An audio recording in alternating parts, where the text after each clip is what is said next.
The FBI in Peace and War.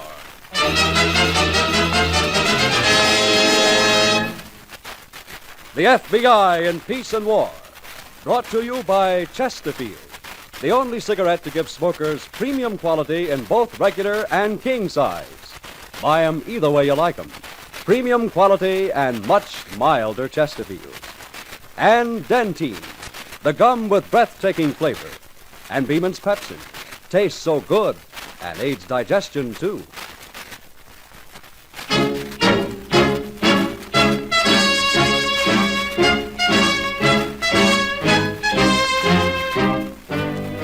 Another great story based on Frederick L. Collins' copyrighted book, The FBI in Peace and War. Drama, thrills, action. Tonight's story, The Solid Citizen.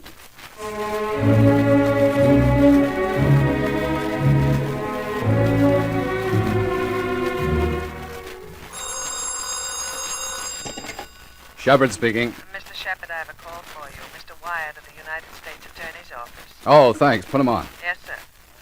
Go ahead, please. Hello, Shep. Hello, Ben. How are you? I'm not sure. I've just come from a conference on Paul Bradley, Shep. If your evidence is sufficient, we're going to charge murder. That's a large order. Yes, I know. How soon do you need an answer? Well, how soon can you give us one? A couple of hours? Fine. I'll be waiting to hear from you. Thanks, Shep. I know it's a large order, but we do need your testimony. I'll call you, Ben. Right. So long, Shep. Goodbye, Ben. So, They're going to charge murder if our evidence is strong enough. they want us to testify. Yeah, that's why I wanted you in here. Mr. Andrews wants us to be up on every angle in this case. Murder. That's not going to be easy to substantiate. I know. That's why we've got to understand every move right from scratch. Cigarette? No, thanks. And Scratch, huh? That was, About a year ago, November 1951. Is that when he issued the first phony loan? No, he'd been doing that for a few months. November was when it began catching up to him. Motivation? The usual. Debts. No. The races? No. Women. Well, one woman. Pretty remarkable one at that. It's funny, isn't it, Shep? Here's a man of high standing in the community. He has an excellent job, a fine reputation. He has a lovely wife and 2 children. A solid citizen if there ever was one. And yet... Well, let's look at it from that angle. For several years prior to November 1951, that's the way it was. Paul Bradley's a solid citizen. At home, he gets along splendidly with his family and with his neighbors. At the bank, he's been made a vice president in charge of the personal loan department. Everything proceeding along the lines of a well-rounded, gratifying, and happy life. Of course, that's the way it appears on the surface. Go beneath, and we find a different story. This is the time, we can figure roughly, when Bradley is first beginning to get worried about his banking activities. The time when he picks up his office phone and calls Anthony Servo at the Dixon Hotel. Yeah?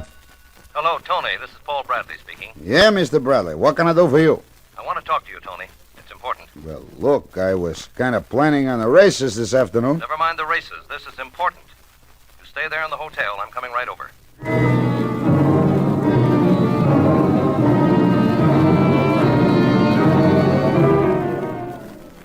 Now, relax, Bradley. For the love of Mike, take it easy, will you? What are you getting in such a heat for? Well, I told you, Tony. Yeah, sure, you told me. Your boss thinks you're wonderful. Your department's doing tops at the bank. That's something to get in a heat about? Yes, it is. That's just it. Mr. Franklin's taking notice of me, and I don't like that. I don't like it one bit. You don't, huh? You know, for a guy in your position, you got a lot of likes and don't likes, Bradley. Maybe you don't like the bucks, so we're splitting in this deal either. I never said I didn't like the money, Tony. I'm only pointing out that Okay, you already pointed. Now skip it. Here, take a drink. Pull yourself together. All right. Maybe I need one. Sure you do. Trouble with you striped pants boys, you can't look a dishonest dollar in the face. Well, if I were only certain that Mr. Franklin wasn't onto anything. Well, how could he be? There isn't a chance of him or anybody else ever finding out those loans are phony. I don't know. I do. Here, drink this. I wish I was assured. Drink it. Now, look, Bradley, do I got to draw this for you on a blackboard? You're the head of the department, aren't you? Yes, You're selling money the bank lends, right? that's right. So who could figure you're making loans to people who don't exist? We fix a credit reference, don't we? You'd better let me have another drink. Sure. And we don't ask for too much. 700 here, 1,000 there. I guess you're right at that, Tony. Of course I'm right. All we got to do is to keep paying the interest on time and take in the cash. Here, thanks. I tell you, it's airtight, Bradley. If your boss ever suspects something, you think he'd let you stay on in your spot? No, I guess you're right. Sure. You just take this new batch of names I worked out. Oh, and- look, hadn't we better wait a few You know, days? I got a real talent for inventing phony names. How do you like this? Lester Gorey, plumbing contractor. Raymond Tanning, a menswear. Fancy, huh? Yes, they're fine, Tony, but can't Lester we... Gorey's a borrowing 800, Tanning 75. Here you are. And, Bradley, Yes. that secretary of yours. Amy? Yeah. She's the only one who could smell a rat. If she ever. Relax, will you? I'll handle Amy. Hey, look at who's telling who to relax. All right, okay. You feel better now, huh, Bradley? Sure, I feel all right. Now you stop all this worry. We're gonna clean up big, just to keep remembering that. All right, Tony. I'll remember. Like I say, it's airtight. You make out the checks, I cash them. It can't miss.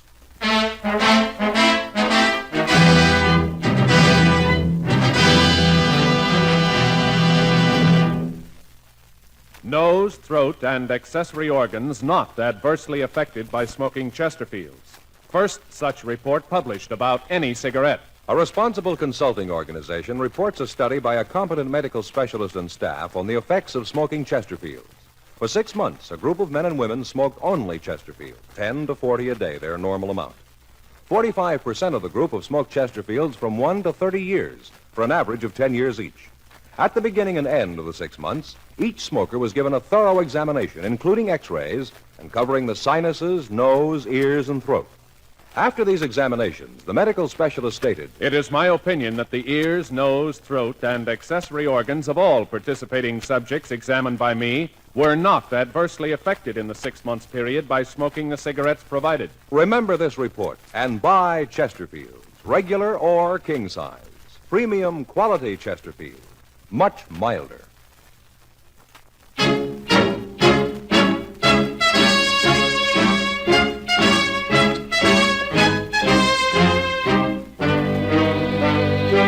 And now, Act Two of tonight's story on the FBI in Peace and War, The Solid Citizen.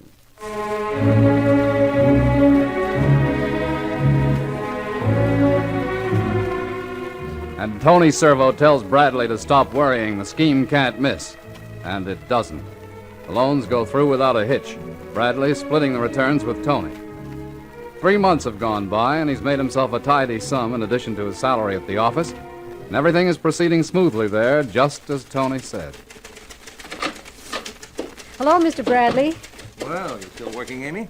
Haven't you gone to lunch yet? I wanted to finish up this work first.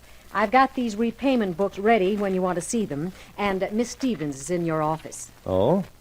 How long has she been here? Oh, I don't know, about half an hour. Oh, and here are the checks for these new loans, Lester Gowry and Raymond Tanning. They came through, eh? Mm-hmm, from the main office. I'm all set to mail them out. Well, Amy, Huh?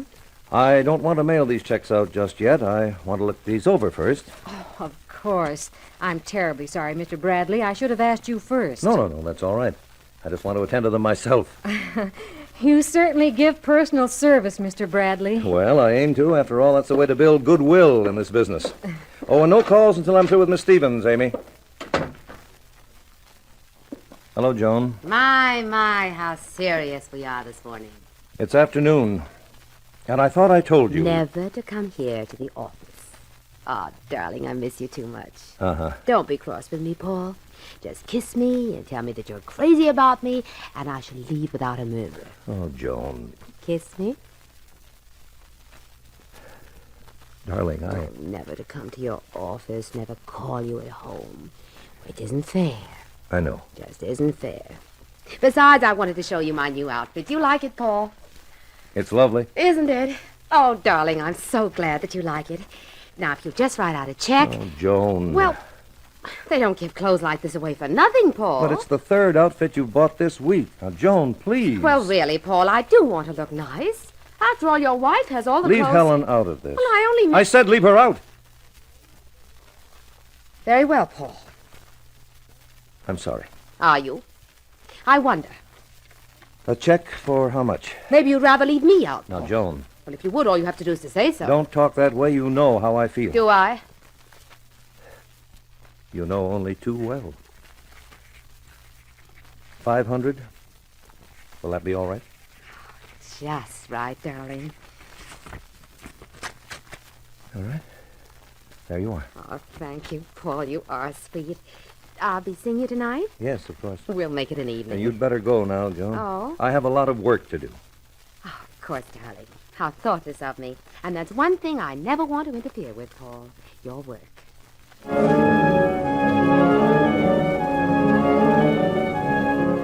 And because of his attachment to the woman Joan Stevens, Bradley carries on with his work at the office, as well as his scheme with Tony Servo. Meantime, you remember, we're carrying on with that little work of our own. And during the course of it, a lead turns up when Inspector Martinson of the Philadelphia Police comes to our office. Inspector, would you show that picture to Dave? Sure. There it is, Mr. Reynolds. So, it's Tony Servo.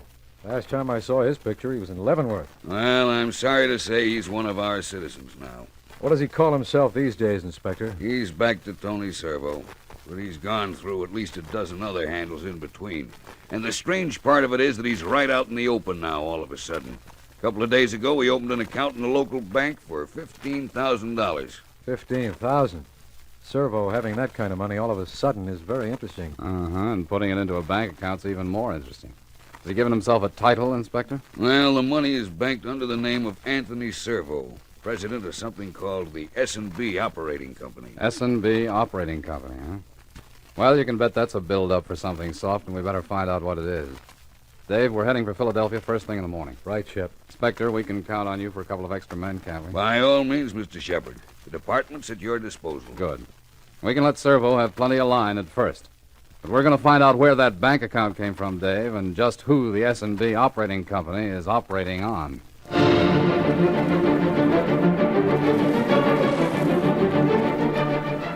Here you are, Bradley. 3 more names.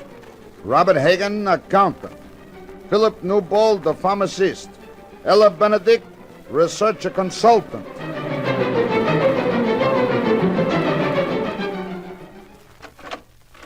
Paul? Yes, Ellen. There's a young lady outside from the bank. She says it's important she sees you. Oh? I asked her to wait in the study. Well, thank you, dear. You won't be long, Paul. Dinner will be ready any minute. I'm sure this won't take long, Helen. Well, Amy. Oh, hello, Mr. Bradley. I'm sorry to break in on you this way. I wouldn't if it wasn't important. That's quite all right. Sit down, won't you? Can I fix you something to drink? Oh, no, really, I couldn't. Well, all right then. What is it, Amy, that's so important? It's this check, Mr. Bradley. Oh, Ella Benedict. $800. Oh, yes. This has come through, has it? It came through this afternoon after you left the office. And well, you always take such pains to attend to things personally, so I took it with me to deliver myself on my way home. Oh? You delivered it? Well, I tried to, but I couldn't find any Ella Benedict at the address. Well, you couldn't? No, sir. Well, they could have given us the wrong address at the main office. Well, I checked our files. That address was on Mrs. Benedict's application. Oh, it was? Yes, sir. I even called up the people she gave as business references. And, Mr. Bradley, there just aren't any such people to be found. Not one. Well, There's something very wrong about this, Mr. Bradley. You think so, Amy? Well, there must be. We'd better call the police right away. No, Amy. I don't think we better do that yet. But, Now, you haven't told anyone about this, have you? Of course not, Mr. Bradley. Soon as I had the facts, I came straight to you. Well, that was very wise, Amy. This could be a serious thing. You realize that? Well, of course I do. Most serious. I mean, if someone in my department is making false loans, well, Amy. Yes, sir? I want you to do something for me. Certainly, Mr. Bradley. I want you to keep this strictly to yourself until I have time to explore it fully. It'd be very bad for the bank if this sort of publicity leaked out. But... And quite frankly, Amy, it would be very bad for me. It would? I'm afraid so. You know how these things go. Now, will you do that for me, Amy? Keep this to yourself. Why, of course, Mr. Bradley. I'll do anything you say.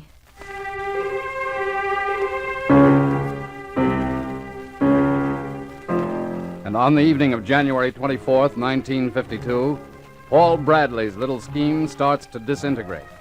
His secretary, Amy Wharton, has accidentally discovered the first discrepancy. and only loyalty to him prevents her disclosing it right now. The solid citizen is getting shaky at the seams, and he knows that something must be done. He makes another visit to Anthony Servo at the Dixon Hotel. Servo agrees with Bradley that something must be done, but Bradley disagrees with Servo on just what this something is. Are you crazy? Sure, like a fox, maybe.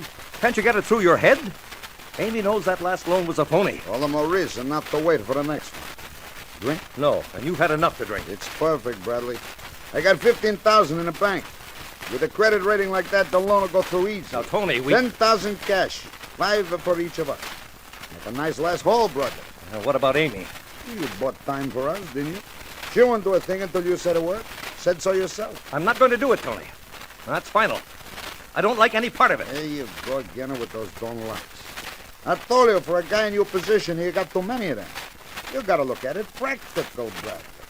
You're a big man, and A1 respectable type. How would it be if it got out of you was mixed up with phony loans? It won't get out. I can handle Amy. Well, sure you can. You can handle Amy, Bradley. Question is, can you handle me? What? You want to have a drink? Very well. I'll have one with you. What time are you joining Miss Stevens? I'll pay my respects. You never mind Miss Stevens. She's not interested in your respects. Oh, no? No. I'm walking out of here, Tony. And I'm not coming back. Miss Stevens is not interested, eh? No, and neither am I. Where we're having cocktails, they don't allow cheap two-bit hoodlums to Now, barge wait in. a minute. You stay away from me from here in, Tony. You stay away or I'll... You what? Let go of me, Tony. You crummy phony. I ought to... I said let go. You're too good for me, huh? You and Miss Stevens. Tony. Well, she's not too good till she gets a cut from this job. I can promise you that. Her what? A cut, a cut. You heard it plain enough. Half for everything I get, same as always. Tony, what are you saying? You middle-aged pot-belly fool.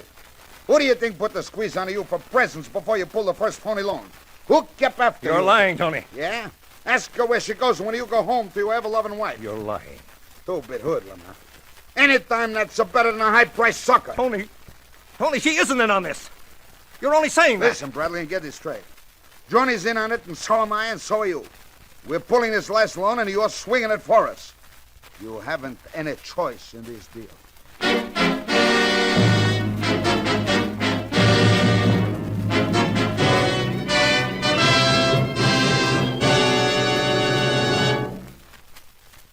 For breathless moments. For your breathless moments. Chew Dentine, the gum with breathtaking flavor. Dentine tastes so good. Dentine freshens your breath. Dentine helps keep your teeth sparkling clean and white. Dentine, the gum with breathtaking flavor. Before you go out, and always after eating, drinking, smoking, refresh your breath with Dentine. You'll love Dentine chewing gum, for Dentine has a wonderful, tingling, nippy flavor that lingers on and on. It's delicious. And remember, Dentine helps keep your teeth white, too. Keep Dentine handy. You'll enjoy refreshing your breath when you chew Dentine. So, for breathless moments, for your breathless moments, Chew Dentine, the gum with breathtaking flavor.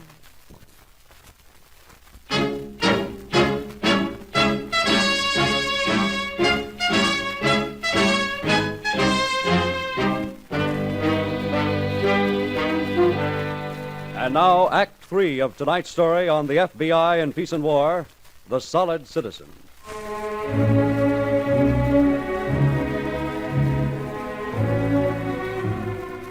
And now Bradley's really had it. If he was in a tough spot before, this new turn leaves him in an all but unbearable position.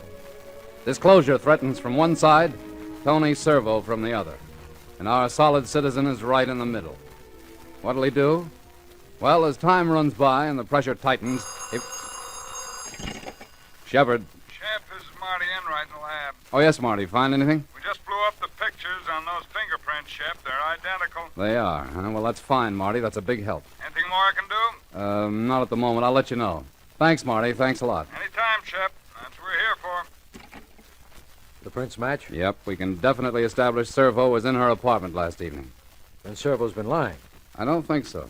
But we still have the conflicting stories. His and Bradley. Yeah. When Inspector Martinson picked Tony up, he was very belligerent, but when he heard what had happened, he opened up wide. Admitted his part in the loan fraud, but swore he had nothing to do with the killing. And Bradley? He's still pretty confused, but everything fits. You're convinced he's the one?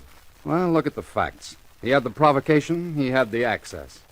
Why, even the switchboard girl at the hotel identified his voice as the man who reported the killing. All right. Well, put yourself in his place, Dave. He's the man in the middle of an impossible situation. Not only does he find out that he must proceed with the fraudulent loan scheme, but he also learns that the woman he's been selling his soul for is a double-crossing Confederate. So this is the time we can figure that Bradley's living through an agony of indecision. His secretary's been forcing the issue at the office, and Tony Servo's been doing the same at his home. Almost 48 hours, Bradley, and I'm still waiting. Tony, Tomorrow. I'm giving you till tomorrow to put that loan through. Look, I've got to go back to dinner, Tony. Just remember what I said. Tomorrow, Bradley. If it don't come through then, I'll come around to the bank and take care of it. Personal.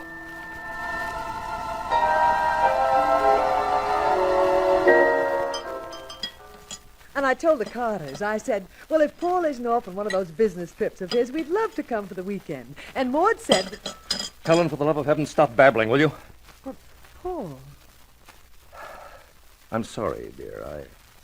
I guess my nerves are on edge. Of course they are. I know how it is with all this extra work lately. Paul, Yes. there's something wrong, isn't there? Yes, Helen. You can't tell me what. No, Helen, you see, It's all right, dear. You don't have to explain. there's nothing to explain. It's nothing that concerns you, really. Paul, it's all right. If you can't tell me, you can't. More coffee? No more. Are you going out again tonight? Yes, there's something I have to clean up. Uh-huh. Paul, Yes? a wife can sometimes be more than a decoration around the house. If there's any way I can help. Thanks, Helen. But I don't think there is any way out of this. I'm in too deep. There's no way out of this one.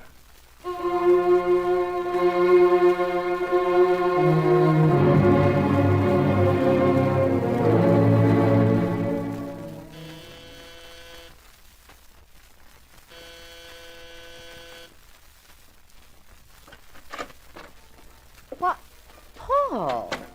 Hello, Joan. What brings you here at this hour? I couldn't sleep. How about you? Oh, it's too early for sleep. I was having a nightcap and listening to that. I fix you a drink? No drink. Mind if I turn it off? Oh, I thought you liked music. It's the wrong kind. That tune is for a beginning. Wrong kind for an ending. Ending? What are you talking about? Oh, he hasn't told you yet, huh? I didn't think he'd have the nerve once he sobered up. He? Yes, he. Tony Servo. He didn't have the nerve. Tony? Who's Tony? Now, really, Joan, you're not going to play dumb with me, are you? Paul, if you came over here to make trouble... You got it. That's just what I came for. Let's level, Joan. Just for once, let's level. You've been in with Servo right along, haven't you? I don't know what you're talking about. Sure you do. You know. You were probably waiting for him now. Or maybe he's here already. Really, I fail to find this amusing. I'll bet you do. Well, I think you better leave. I think maybe not. If you don't, I will. Oh, you're leaving, all right. Only not exactly the way you think. Just what is that supposed to mean? Just what it sounds like. Paul. What is the phrase for it? Kill two birds with one stone, isn't it? Two. You and Tony Servo. The only difference is this isn't a stone. Put that gun down, Paul. And it's so perfectly set up, too. Like a plot over the radio. Paul. We always took such pains that no one would see me coming here. Didn't we, Joe? They'll never suspect me. Only Tony. I see. You have this all worked out. Yes. Right up to the electric chair. Tony will talk. Oh, now we know Tony, do He'll we? spill the works. You, me, the loans, everything. Yes, he will.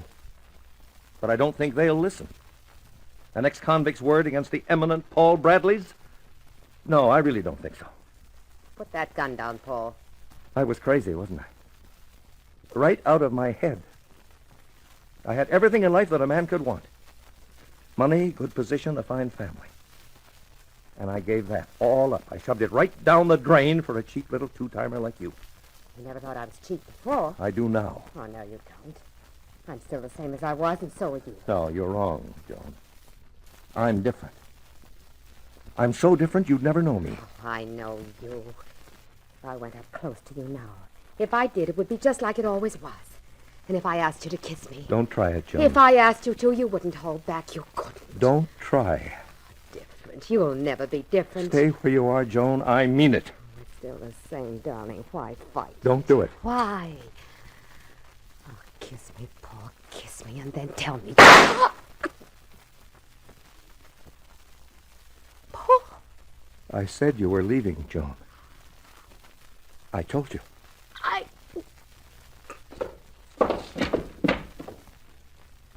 Everything in life a man could want. And I gave it all up for you.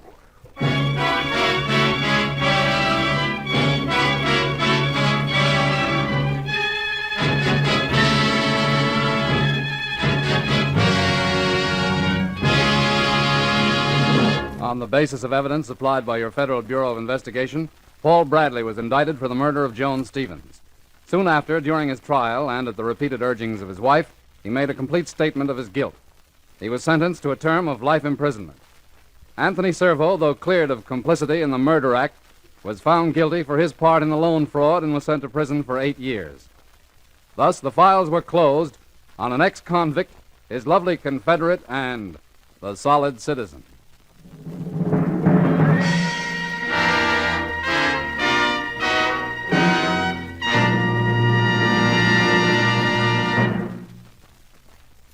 Thanks to the magic of radio, CBS radio to be exact, you can try your hand at solving a murder. You can go to sea with the hardy sailormen of the Napoleonic Wars.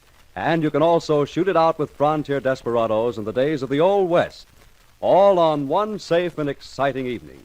How to accomplish all this? Well, just tune in CBS radio this Friday night and hear Mr. Keene, tracer of lost persons, taking on his latest case with you as his armchair assistant.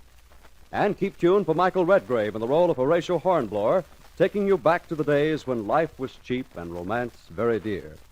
And then, to keep your evening stimulating, you can join United States Marshal Mark Dillon on his tour of duty in Dodge City of old, battling out with the outlaws on Gunsmoke. Yes, every Friday on most of these same stations, you can enjoy them all, Mr. Keene, Horatio Hornblower, Gunsmoke, for 3 kinds of action, adventure, and excitement. The stars of tonight's FBI in Peace and War in just a moment.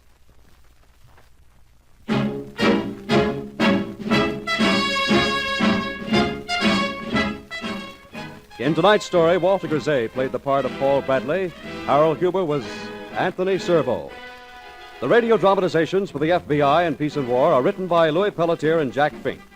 These programs are produced and directed by Betty Mandeville.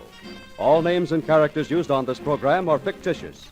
Any similarity to persons living or dead is purely coincidental. This program is based on Frederick L. Collins' copyrighted book, The FBI in Peace and War, and is not an official program of the FBI. The FBI in Peace and War, brought to you by Chesterfield, the only cigarette to give smokers premium quality in both regular and king size. King-size Chesterfields contain tobaccos of better quality and higher price than any other king-size cigarette. And Dentyne, the gum with breathtaking flavor, and Beeman's Pepsin tastes so good and aids digestion, too. Again, we want to remind you to be sure to listen to next Wednesday's story, The Card Game, on the FBI in Peace and War. Same time, same station.